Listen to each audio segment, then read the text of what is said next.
ரொம்ப டயர்டா இருக்கு. இயற்கையான டேட்ஸ், பாதாம், பிஸ்தா, கேஷு அண்ட் ஹனி கொண்டு தயாரிக்கப்பட்ட லயன் டேட் நட் பைட்ஸ்.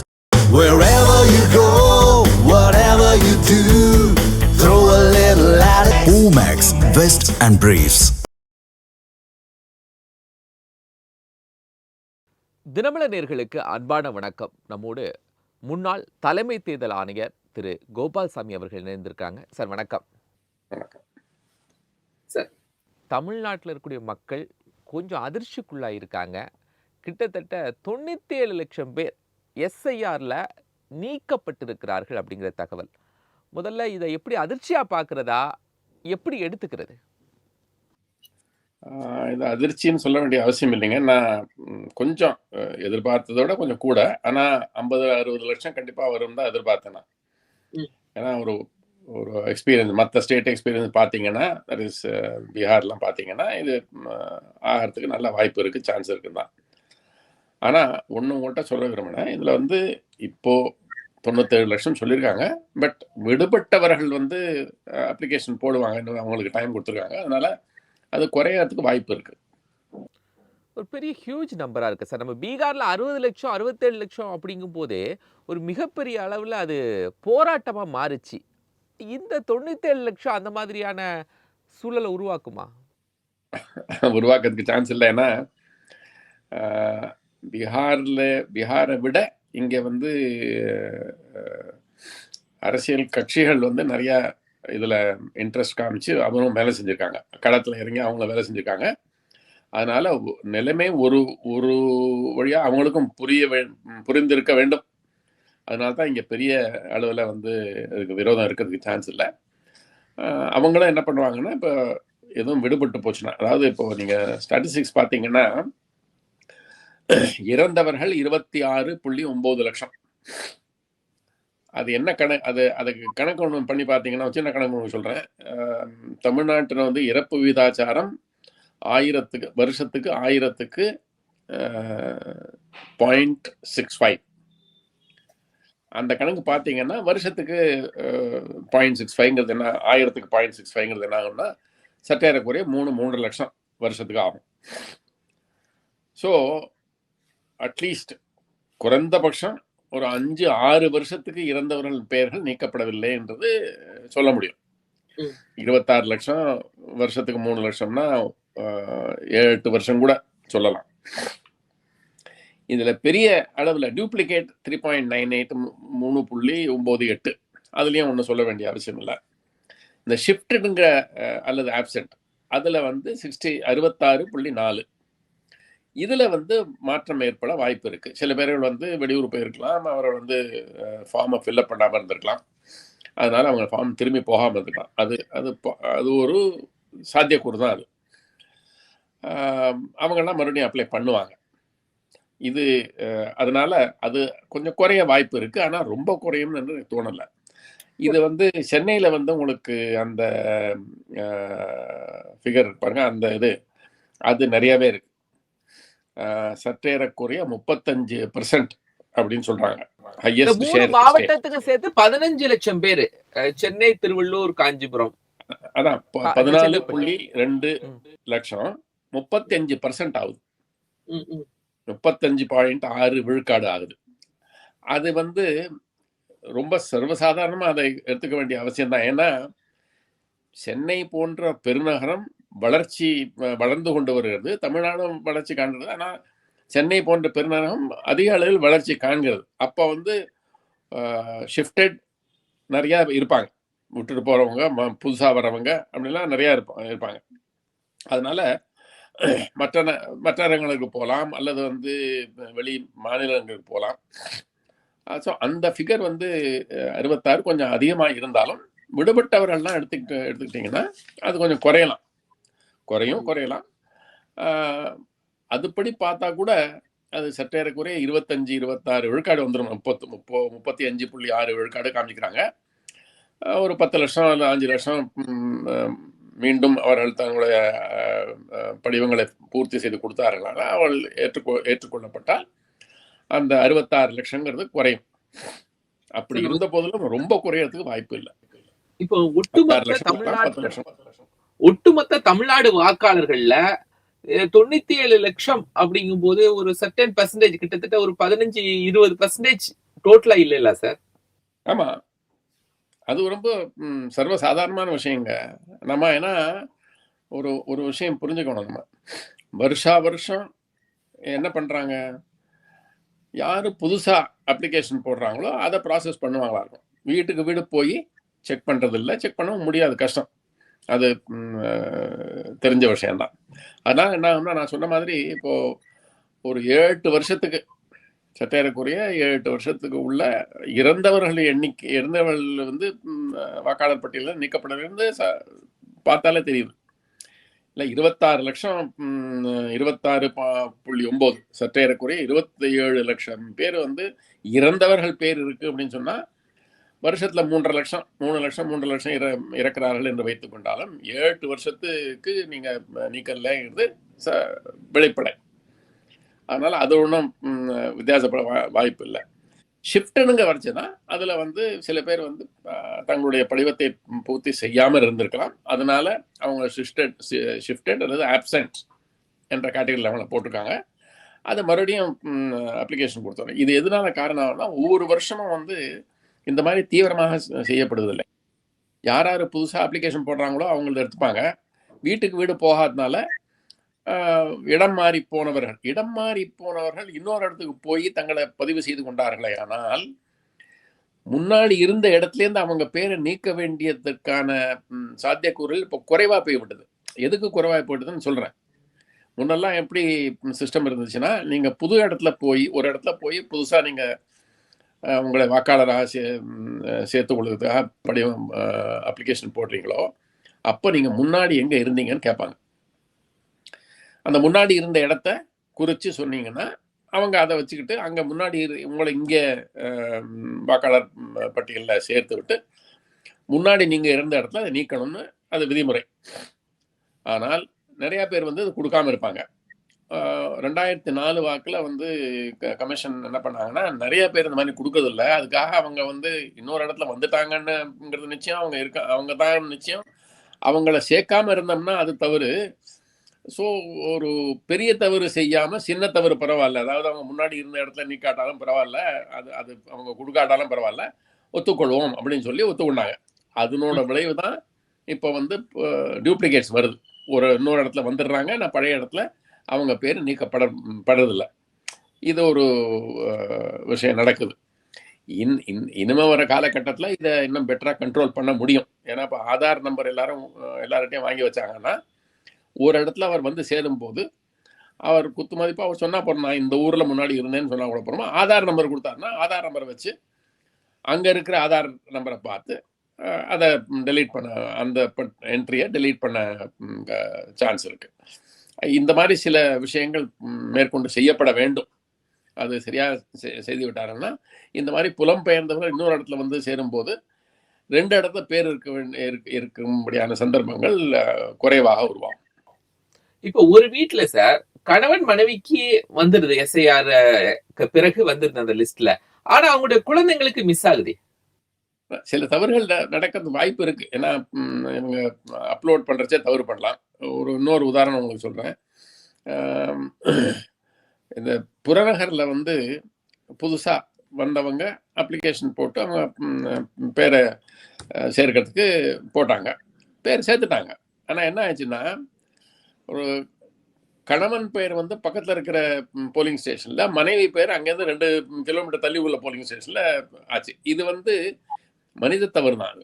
ஏன்னா யார் வந்து அப்லோட் பண்றாரோ அவர் பண்றச்சே அவர் தவறு செய்யக்கூடாது. அப்லோடோ அல்லது வந்து இதை குறிப்பு எழுதி கொடுக்குறாருல்ல, இவரை சேர்த்ததுக்கு அப்புறம் குறிப்பு எழுதி கொடுப்பவர் என்ன சொல்லணும்னா, இவங்க 2 பேருமே ஒரே போலிங் ஸ்டேஷன் தான் இருக்கணும், 2 பேரும் ஒரே வீட்டில் தான் இருக்காங்க. அதனால இன்னும் சில விஷயங்கள் நான் கேள்விப்பட்டேன்னா, ஒரு 3-4 வருஷத்துக்கு முன்னாடி கேள்விப்பட்டது. புறநகர்ல புதுசாக வந்திருக்க குடியிருப்புலாம் ஒரு விங்கு, அந்த ஒரு 4-5 பில்டிங் இருக்கு. அதில் ஒரு பில்டிங்கில் இருக்கவங்கலாம் அங்கேருந்து ஒரு 2-3 கிலோமீட்டர் உள்ள போலிங் ஸ்டேஷனில் இருக்காங்க, மற்றவங்க இங்கே இருக்கிற போலிங் ஸ்டேஷனில் இருக்காங்க. இந்த மாதிரி தவறுகளும் ஏற்பட வாய்ப்பு இருக்கு. அதெல்லாம் சரி செய்ய வேண்டும். சரி செய்யறதுக்கு என்ன ஆப்ஷன்? ஒவ்வொரு வருஷமும் போய் செக் பண்ணாதனால இந்த மாதிரி தவறுகள் ஏற்படும்.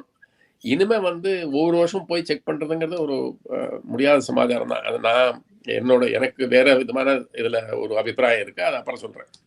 அவங்க என்ன சொல்லியிருக்காங்கன்னா, யார் பேர் விட்டு போச்சோ அவங்கெல்லாம் மறுபடியும் படிவத்தை பூர்த்தி செய்து கொடுக்கலாம். அதுக்காக ஏற்பாடுகள்லாம் செய்கிறோம்.